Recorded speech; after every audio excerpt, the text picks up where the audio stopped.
talk about your first role too, right? Because you said you went into your first role, you kind of hated it, right? Business analyst, you said, right? Right. But and tell people, even for the young folks who are watching this channel, because we do have some folks who are in college, tell people about that experience and also how you were able to say, you know what, I'm just going to make the shift into another area, and how you went about doing such a thing. So it was two things. So I get placed at Tyson Foods. So just for prior knowledge and for you to understand. So I essentially did two internships at Tyson, my sophomore into junior year and then junior into senior year. And then they offered me the position. Mm, So during the internships, I thought it was cool. It was fun. I was going down there in the summers, not during winter, right? And it was like all good and everything. But essentially, a business analyst is somebody who is a liaison between the IT requirements and the business. So, mm, kind of like what you were doing, except I was the person who had to kind of like deliver those requirements to the engineer or the developer to actually run in those agile sprints. And I was the person just solving the problem between what is the need from the business and then bringing that back to individuals within, the IT side of the business. mm, So the reason I didn't like that role was because one, I felt like there was very limited growth. Like you could become a senior analyst or a senior or a manager, but I noticed the pay wasn't that significant. Like I mm, was like, okay, I'm gonna do this for 2 to 3 years and then I can move up and make another 10,000. Like I just started to look around and observe certain things about the culture in the office that I was just like, this doesn't make sense to me. Like, why would I spend 7 years to get 2 or 3 levels up and I'm not making that much more? Like it's mm, kind of like, okay, where's the growth mm, opportunity? One. mm, Second, it was kind of just like not a fit for my personality. Like you said, like I was in a cube, I had no one to talk to. It was to the point where I was like dreading going to work. I remember like just hating it at one point. Like I would call my parents crying, like I just can't do this. Like I don't know. Like I loved this in college and then now I'm in this role and it's just not aligning with who I am or like how I am as a person, and I just don't understand like how I could love it so much and now it's not playing out like that. So I mm, made a call. I always wanted to live in Atlanta. I will say that since I was like in middle school, I always said I wanted to live in Atlanta. And when I was applying for jobs in college, I wasn't getting jobs.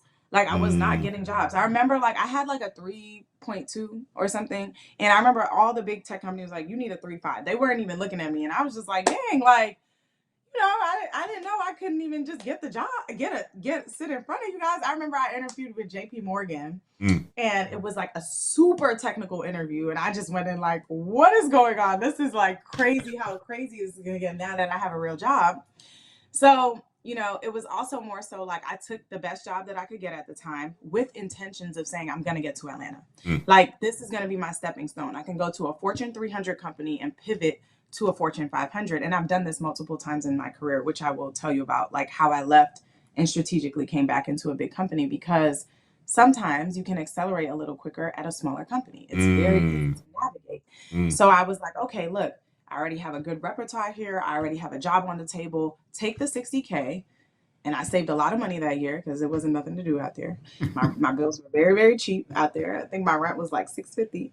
So, it was just like, okay, use this as a pivot.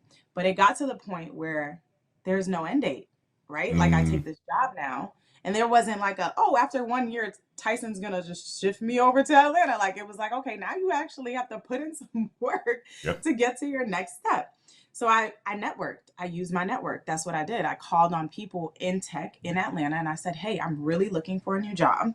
I need to connect with somebody. Can you guys put me in contact with anybody you know who may be looking for people to come work? Mm, And it just so happened a friend of mine put me in contact with one of my close friends to this day. His name's Jamal. He's he's a VP now at IBM, which is amazing to be young African American in your early 30s, like at that place at such a big company. mm, And we had one discussion, and he was like, "You need to go into sales. Like your personality, everything about you is screaming you need to go into sales." And I didn't even know this was a career. I didn't mm, even know it. I didn't know anything about tech sales.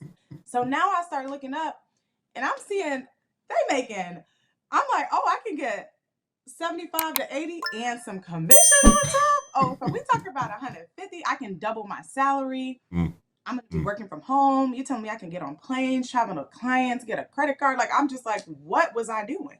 So Mm. immediately my vision switched from like being this in office person to like, oh, so you telling me I could be like on the movies? Like I could be having client calls. I got my laptop. I'm in a suit. This is how I envision. What's up, Ladder Climbers? This is Antoine Wade. I wanted to interrupt this video to talk to you guys about Course Careers. Course Careers is the place that you guys need to go if you have a high interest into tech sales. They will help you gain the skills that you need so that you can enter the tech sales world to make a whole bunch of money. Tech sales salaries early on is about $60,000, guys. That's a good salary. And with OTEs, you can make anywhere from $85,000 to $90,000. If you have an interest in tech sales, check out Course Careers, link in the description. And don't forget to use Antoine50 so that you can get a $50 discount off of Course Careers. See you guys in tech sales. In my head, I'm like, oh, I'm gonna be on these big accounts, walking in, closing the deal. Like, you know, I had it all just this fantasy in my head of like where I was gonna take my life. So yeah, he told me, you know, I should study for the test. And the initial test was like a logic test, which was pretty hard. And I had somebody at work, actually at Tyson, who was really good. He had taken logic classes in college. And he was like, I can help you study for this. You're thinking of it wrong. And the minute he shifted my mindset, the test became easy. So it was just like things started to align to where I just felt like it was going to happen. And it took me 8 months. So you have to think I sat through this job on top of being there for like 4 to 5 months and this realizing it took me 8 months to even interview. So I'm holding on to this job, like hoping I can get to each next level of the interview. And I'll never forget this. Tyson ended up doing layoffs that year.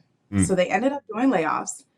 And I literally remember the day before I got laid off, I literally said to God, I was like, God, I can't take this no more. I literally can't do this anymore. And the next day, I literally got laid off. Like it was crazy. And I had asked them, it was like they laid me off in January. It was December and I was going home for Christmas, for the holidays, Thanksgiving, Christmas, you know, like everything. And I was just like, hey, tons of people are getting laid off. I'd appreciate it if you guys could just let me know if I'm getting laid off now. I could cancel my lease, go back. I'm already going home. Like, just let me know if I already gonna have my job. They told me to hold on, and I came back. And what did they do? They laid me off as soon as I got back.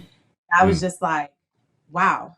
But guess what? It was literally the week that I got laid off. It was only 7 days till I found out if I was getting my job at IBM. Wow. And I was so confident.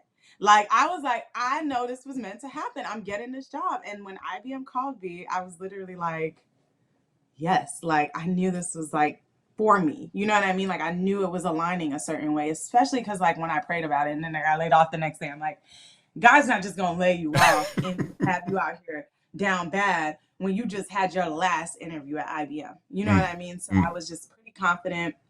I remember when they laid me off, it was like, all right, well, thanks. I can contact you with my severance. They were so thrown off because I just was just like, thanks. Like nobody's doing that during a layoff, you know? I didn't even know at that point. HR called me. I was on lunch and HR calls me and I didn't know at that point because I'm 20? Like I was like 20. I graduated school a year early. I didn't know what HR meant at that point. You know what I mean? So I'm like, oh, they just calling me in for a normal meeting and like, no, like collect your belongings and like walk back out the door after lunch kind of vibe. Like, was that what happened? So for me, I just think it was like alignment. I'm super spiritual. I feel like, you know, what's for you will not miss you. And I feel like as long as you constantly position yourself for the opportunity, like I did, I was interviewing, I was planning on it way before it happened. You know what I mean? And it worked out so perfectly down to the point where I would be at Tyson looking at apartments I could not afford in Atlanta. And the apartment I sat in that office and looked at every single day ended up being my first apartment in Atlanta. Wow. So it worked out seamlessly. Well, you know, and I say this, right? I'm like, you said a lot during this time, Kayla, right? But I think you nailed it with envisioning what it is that you want to accomplish, right? And thinking about it. But not only that, tapping into your network as well, too, Kayla. I mean, like, that's huge, right? And speaking with folks about what you want to do, understanding that, you know, nothing is long term. You have to you have to make it a decision on what it is that you want to accomplish, and you can pivot at any point in time, right? You prepared yourself for the opportunity to go into IBM. It took you 8 long months. That's a long time right? But it's a It took me small amount of time, right? 13 interviews, 13 interviews, 13. 5 in person and 8 months of every month a new interview. Like, Yeah. so And that's a lot. That's a lot to even, a lot of people have given up after the first month, right? right. But you had your persistence, right? So, and not only that, the point of it is you had somebody who was able to educate you on what a new world was like outside of what you were doing from a business analyst standpoint. I got to say this.